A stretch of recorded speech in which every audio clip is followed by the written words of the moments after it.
Now let's come back to the studio and have a different conversation away from the extractive industry. Time now to switch gears and talk about the real estate sector in this country. It has gone through tops and downs in the last couple of years, and it's also likely to go through another phase of difficulties because of the electioneering period. Joining us in the studio this morning actually is George Mburu. He's the CEO of Mizizi Limited, and he knows a thing or two about the real estate industry, not here in Kenya but around the world. Thank you very much indeed, George, for joining us. I mean, it is proper to say that first of all, how would you describe the state of the real estate industry in Kenya? Yeah, thank you very much, and thank you for having me. It's a pleasure. And the state that we are currently in, I can say that we are growing. We have at least started growing, and there's room for more growth. We have started, and this has also been given a boost, an arm injection in the arm, by the fact that affordable housing is one of the big 4 agendas in the Jubilee administration. We have affordable housing being one of the big 4 agendas. You can imagine that is a big boost, and this is a boost that has actually even attracted even the international communities to talk about affordable housing being an agenda as a country, and that is where now we have the real estate sector. So it is a good conversation that we have started, and moving forward there is so much room for growth. And this is going to have ripple effect not only in the players that are playing in the real estate sector, but even in the entire economy. Real estate sector and affordable housing has such a big role to play when it comes to the growth of our economy. Mm-hmm. Yeah. Look, I mean, in the last 10 years, let's first of all analyze the market and see how you've been faring. The market has been going through a very rough patch since the year 2016, because we got into another political mode, sure. And all the way up to 2018, there was a lot of wait and see, especially from the investors and of course people who wanted to invest in the industry, because of too much political noise in that period. Then the handshake came in, and there was a period of lull. Then COVID happened in 2020, sure. And that was a wasted year. 2021 we were recovering. 2022 now we've gotten into politics, which are proving to be noisy and messy, sure. At some point. So what has this done to the real estate industry in Kenya? Thank you very much. You'll note that the biggest problem we have as a country is this 5-year politics. It's a good thing because at the end of the day we need to elect. We as the people, we need to have the power to elect the people we feel should be representing us. It's a good thing, but also we need to appreciate that it should not be so polarized such that every 5 years investors are scared. Every 5 years, investors are wondering, do we get into that country? What will happen after five years? And the good thing is that including politicians, including everybody is a business person, even a farmer, because at the end of the day, you are farming to sell that produce. So we need to appreciate the fact that all of us, in one way or another, we are business people, and that includes the politicians. And politicians are our leaders, people who we elect so that they can represent our interests. What we need to do now as a country is to ensure that this issue of politics is not interfering with our day-to-day running of our economy. Every person, including the politicians, we need to appreciate the fact that we need a stable country, and we need to have continuity. 5-year elections comes after 5 years, and this is something that is a one-day event. Yes, it has an impact because the people we represent also, it represents what they are going to put there as our interest. But again, we do not need to make it something that is so polarizing the country, such that investors and everybody, we are getting to that time of election, and there is a hula baloo what is going to happen. There is that uncertainty certainty. We need to get rid of uncertainty that comes with the election after every 5 years, and this is a fact that even our politicians appreciate. And we as the people, because we are the people who have the power, and the constitution of our current constitution gives us as the people the power, and we have that power. It is high time that we have conversations. People who are polarizing the country, people who are, yes, they are our leaders, but they are working against the stability of our country. They are working against having a conducive working environment for our country. It is high time that we give them the red card. We are the people. It's only that people do not understand the power that they have. But if we can be having a conversation as a people, whereby somebody who is destabilizing the country or is not giving us a conducive environment, we give them a red card even before they get to the ballot. I think there we would be moving somewhere. Then we have issues like the Vision 2030. These are things that we need to be talking more, and they need to be well taught, to be understood by everybody. What is Vision 2030?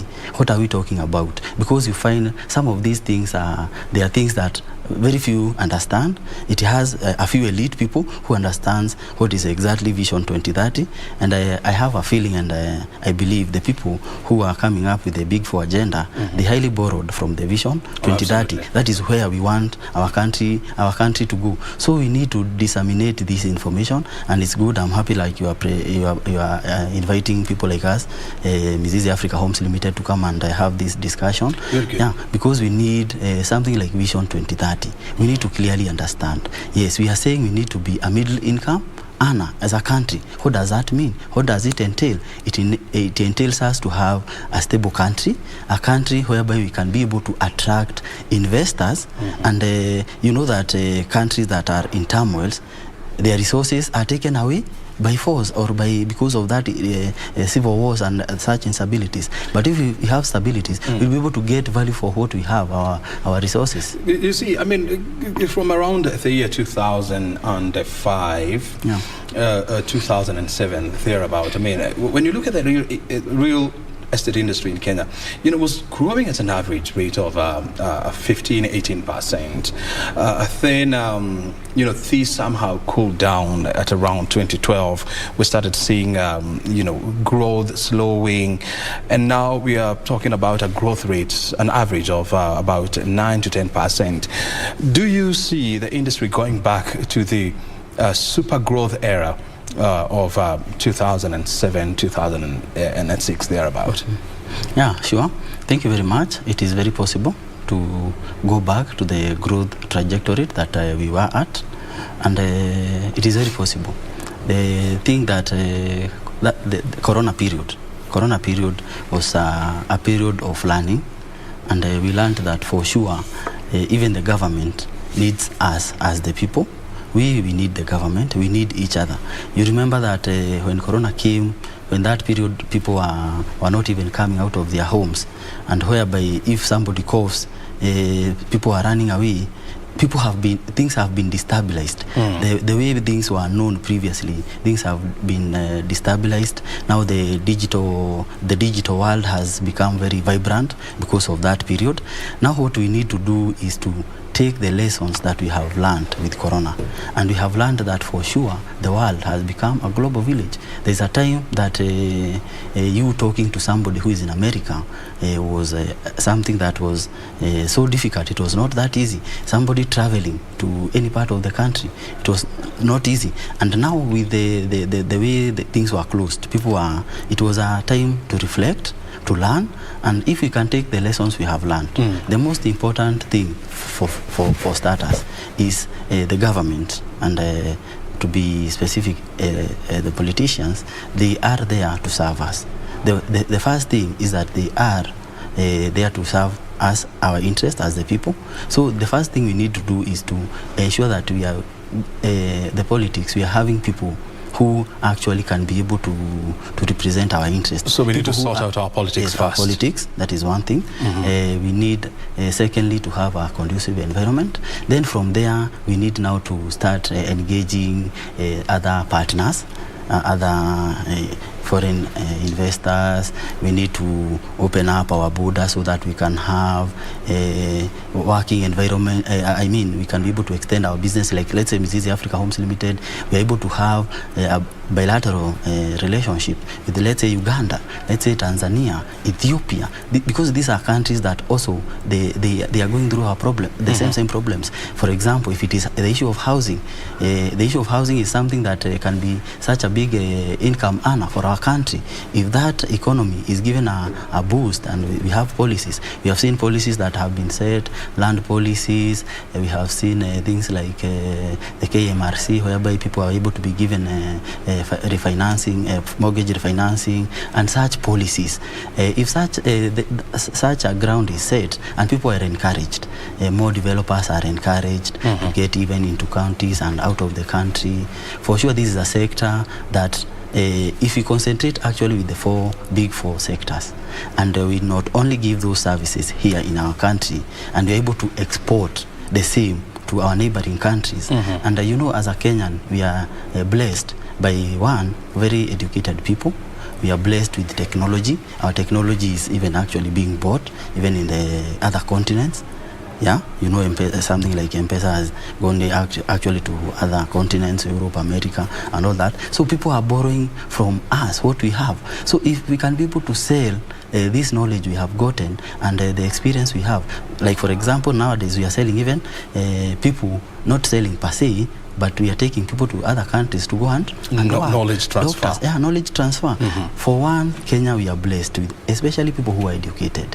And we can take that advantage to take it also to our neighboring countries who may not be so privileged. Very well. And as well extend it to other countries who have the resources, especially money, because like Kenya, we lack that liquidity. Now, I mean, part of the reason why, you have these challenges, especially in the real estate industry, is because there has also been, the challenge of honesty, the challenge of trust, because you have some players in the industry who have been promising investors so much, but they deliver nothing. We know companies that have gone under with billions owed to investors, and this has somehow created a crisis in the industry. So, as players in this sector, what are you doing to try also and bring some sanity amongst yourselves? Yeah, thank you very much. And as you have correctly said, in the past there was that people were very afraid, and because actually it started with people remitting money back at home, especially people who are in the diaspora, remitting back money to their relatives, and you find that somebody is sending pictures of a house that belongs to the neighbor. So that issue of dishonesty is something that has really affected people, and more so people who are in the diaspora, and these are people who we have taken there to go and sell their services so that they can come back home, because at the end of the day, east or west, home is best. So it's an injustice for such people to go work so hard their useful life, then come back to retire back at home only to find nothing. You find that those people, they mostly end up being depressed, and it leads to actually a very negative, it is very negative impact. But on the other hand, when we look at the positive side of the coin, if these people's expectations, and even people who are maybe employed, because you find most of the people who are buying these houses, and especially off-plan, because it is one thing that has really been hit, you find that these people, they are working, they are busy like yourselves, they are giving somebody, trusting somebody, and because people used to trust their relatives, but now we have, let's say, a company like Mizizi Africa Homes Limited.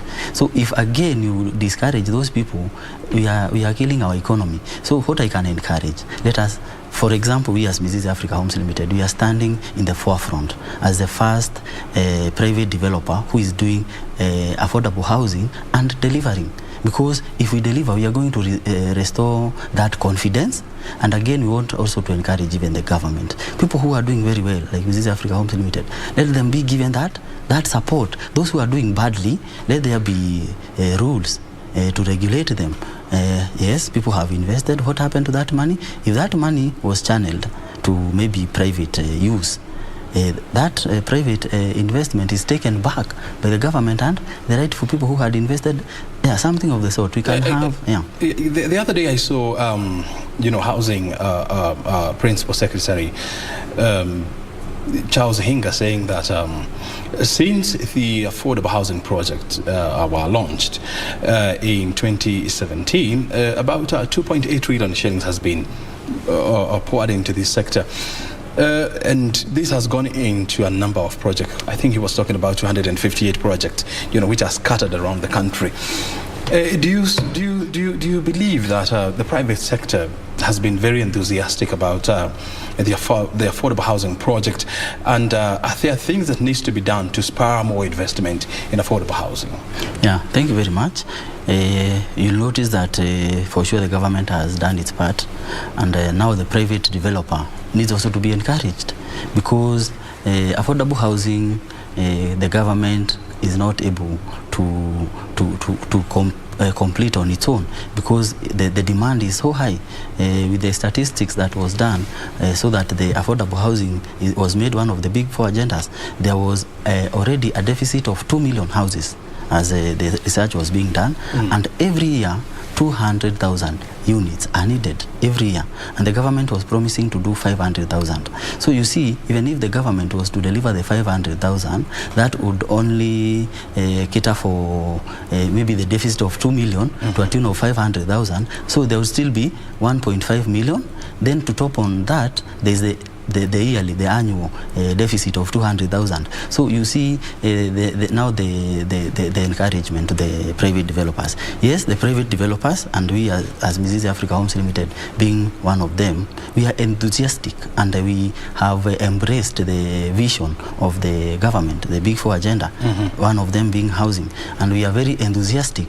Now what we need is the support. We work together, and for example, I'll give you an example of KMRC, which is a mortgage refinancing company, whereby people are able to be given loans at a subsidized interest rate of 7%. You find that in that cycle, the private developers are missing. So you will find the other international communities like the World Bank are giving us loans so that it can go to the affordable housing, but that there is no that complete chain. The developer, the private developer who should be encouraged, is left out. So for us, let's say Mizizi Africa Homes Limited, we know there is this money, but we have not been locked in, and we have not been recommended that people can take money and come to Mizizi and invest there. So we need to complete the cycle. The government has done well by starting the initiative affordable housing. It has done well by starting such KMRC and other land policies, but now we need to loop in the private developer and encourage them, and let's have a clear policy, because we as Mizizi Africa Homes Limited can be taken as a pilot developer. This is what we have done. What can happen if we can be given an encouragement? For example, this is land. Use this land, because one of the biggest cost when it comes to affordable housing is the cost of land, and the government owns land, or the government can be able to create maybe a road somewhere, it's accessible, and that road is given to a developer. They help us do the infrastructure, water, roads, security. And that is exactly what is happening in the affordable sector projects, right? Whereby the government is providing space as well as the necessary infrastructure, sewer lines, roads, water, and electricity, and then investors are coming up and setting up the houses. Yeah, that is what is happening to the government projects. But now, as we have said, the government projects can do as much. There is need also to include the private sector, also give it that support. You get the government, what is doing, it is replicated, or it is passed over now to the private developers to come and support what the government is doing. It is like having a public school.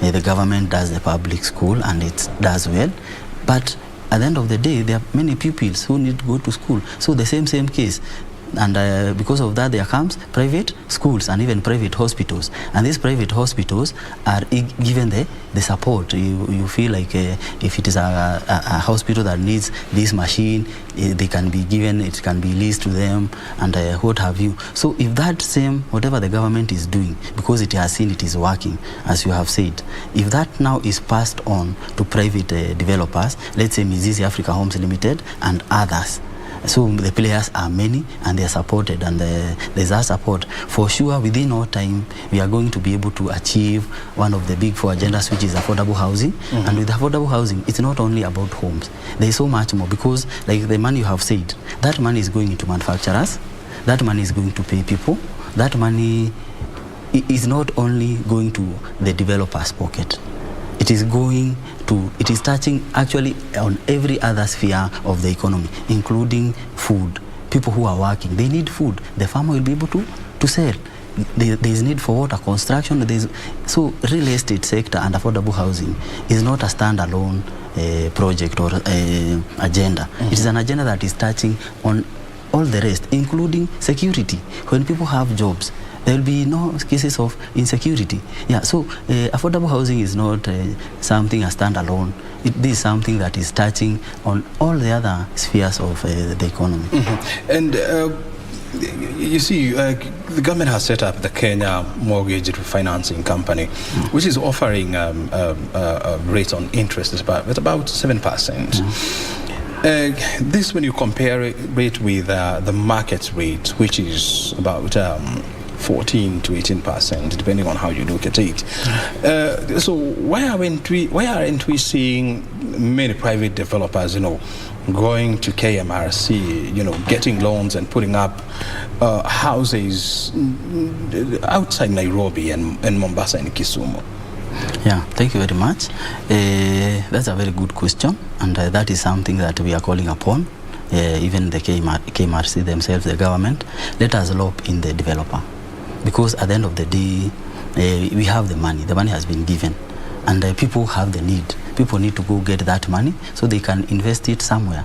But there's no clear line or needs that the KMRC are putting on to the private developers, that you are the private developers. We want to give you this money, or we want you to utilize this money in giving Kenyans affordable housing. These are the expectations. For you to be maybe be included, to be a developer who is maybe certified. If, for example, the KMRC can come up with a rule, a policy, and they give us as private developers, for you to qualify to get this money, you need to do A, B, C, D. And if you do not A, B, C, D, there are also consequences. So that is something very small that can be done, and we as the private developers, we are calling upon the government and the KMRC, let us have these policies. If they are there, let us get them. If they are not there, let there be put in place, so that the private developer can also get in and complete that cycle, because that cycle is not complete. Do you have like a platform or a mechanism as private sectors in the real estate industry whereby you interact and engage with government, to see that the interests of both sides are taken care of? Yeah, sure. For the benefit of the country. Yeah, thank you very much. You will appreciate that affordable housing, which was an agenda that was brought on the limelight in 2017, as you had stated, is still in its infancy stage. Infancy stage, exactly. It is in its infancy stage. But now we're talking about 5 years down the line. Yeah, it's 5 years, but you'll appreciate even the constitution. It is how many years old? You did 2010? It is almost 12 years. But most of the things that we passed there, they had to be implemented. So I think what we need to do, we need to speed up. We need to speed up some of these things, including like things like devolution. We are still wondering what is devolved, what has not been devolved, what is where. We need, once we have identified the way, a framework on the way to move forward, we need to move faster. We need to stop wasting so much time, and we have identified affordable housing is one of the ways to stabilize our economy and to be able to grow as a country to the vision 2030. So let us speed up the processes. KMRC was formed maybe a few years ago, which is something good. Land reforms are coming. Let us do a catalyst. Let's have a catalyst. Let's speed up these processes. Let's not be stuck in one place for so long, because at the end of the day, we are wasting time.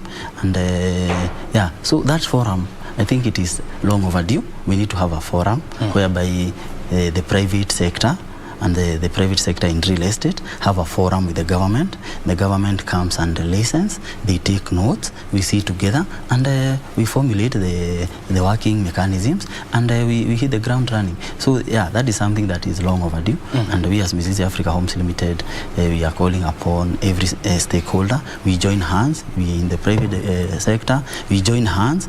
Now it is time, if you are not delivering, we know there is that issue of people who are not delivering, people who ran away with money, and maybe they were trying and error. It was a trial and error, and maybe they burned their fingers in one point or another because they were learning. But now we have seen this is something that is lucrative.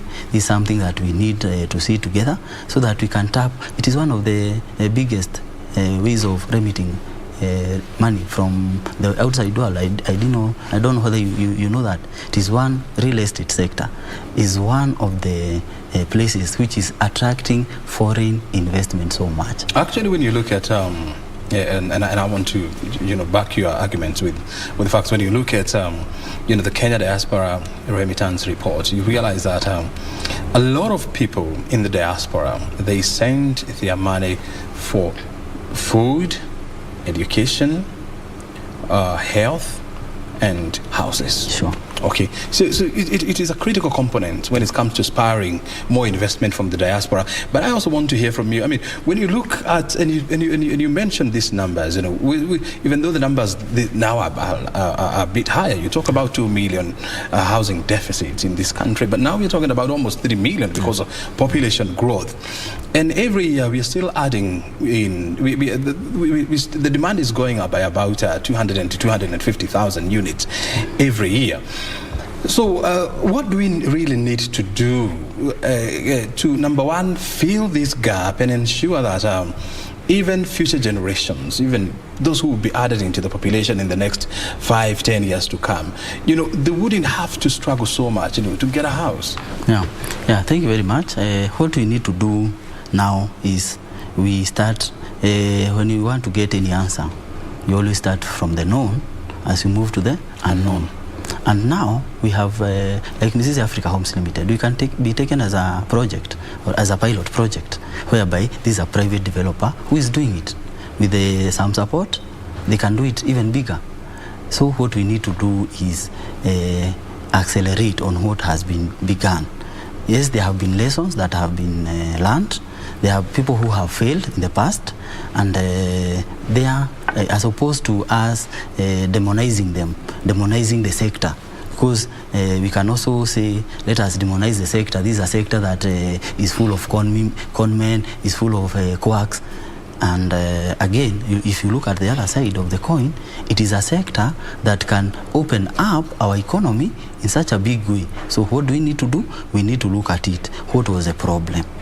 Those people who failed, those people, you may be surprised. Maybe those people who started and failed, there's a valid reason. We can just jump into conclusion and say, these people are wrong, these people are thieves, these people. But we need to sit down, understand exactly what went wrong, where can we help. And the good thing I will actually tell you, one thing with something like digitalization, and our banks are doing very well when it comes to issues of digitalization and money transaction, the Pesa Link, the M-Pesa, all these things. These were things that were not there. I'll give you a very practical example of a real estate that I worked for back in 2015, 2016. You find that for you to pay money to the casual laborers, you had to carry cash and go and start paying one by one. But now there has been, we are now moved from there. So you will find maybe that investor who was relying on paying people money, cash, For one, there were so many insecurity issues. Money goes and gets stolen along the way. There were so many challenges, but those are lessons that we can tap into, and we see somebody now who is starting a business, you do not need to go that route. You do not need to go and start paying your casual laborers. And nowadays we have such platforms which are forward thinking. So if we learn from the past, we grow with what we have, we accelerate that, we'll be somewhere. When you look at the Kenya National Bureau of Statistics Q3 report, I mean, you see that the sector grew by 5.3% from 3.9% in the second quarter of 2021. Do you see the sector continuing with this growth trajectory this year? Yeah, sure, very true. One thing that you'll appreciate is that when you're doing any business and you focus with mass, doing something in mass, you'll find that people who used to do the real estate sector, they were very few, and they were making very big margins, very big profits, and so it was only a few people who are very rich. You find somebody does a house, they sell it at 20 million, 30 million, and what have you. They make a profit from one single unit, a profit of a 200% profit. But nowadays, if you can encourage more players, more people, mass, yes, you make something like, for us, Mizizi Africa Homes Limited, we believe in doing massive houses that we are doing affordably. We get a very small margin per unit, but we do them in bulk. So by so doing, you assist many people to get that house, or they get their need, and at the same time you are able to get even more money, because from the small margin that you're getting, if you multiply that by many units, at the end of the day you are going to find you are going to make more money, and at the same time you're assisting more people. Yeah, so moving forward, there is room for making that growth to be even higher. And what we need to do is to ensure that we focus with masses. Very well. Because in the interest of time, we have to come to the end of this program. Mizizi, when you look at your crystal ball and the year 2022, with all the political noise that we are expecting, by the end of this year, what will be the shape of the real estate industry in Kenya? Yeah, thank you very much. One thing that you'll appreciate with our Kenyan politics is that we are almost of age. We are becoming of age, because as opposed to the previous years, whereby the politics was so much driven by tribal politics, our people and our man. And nowadays we are talking about, we have seen business. How are you going to help us as a country? You'll be surprised, for example. Discussing policies and issues. Policies and issues, like, for example, it has never happened. There is a candidate from the largest tribe in Kenya. It is something that was unheard of. And now there is none.